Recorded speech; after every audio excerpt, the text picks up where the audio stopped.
நாட்டில் அந்நிய தொழிலாளர் விண்ணப்பங்கள் அரசாங்கம் முடக்கி வைத்த போதிலும் KLIA அனைத்துலக விமான நிலையத்தில் இன்னும் அந்நிய தொழிலாளர்களின் வருகையால் அல்லோலப்படுகிறது.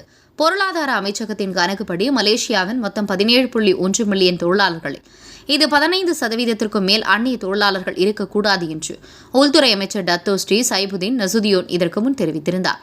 3 இந்திய பாரம்பரிய தொழில்துறைகளுக்கான அந்நிய தொழிலாளர் தெரிவிக்கும் விதிகள் தளர்த்த வேண்டும் என மைக்கின் போராடும் வேளையில் அதற்கு அனுமதி கொடுப்பதற்கு மறுக்கும் அரசாங்கம் சம்பந்தமே இல்லாத ஏஜென்ட்டுகள் உதவியுடன் அந்நிய தொழிலாளர் தொடர்ந்து நாட்டிற்குள் நுழைந்து வருவது அம்பலமாகியுள்ளது.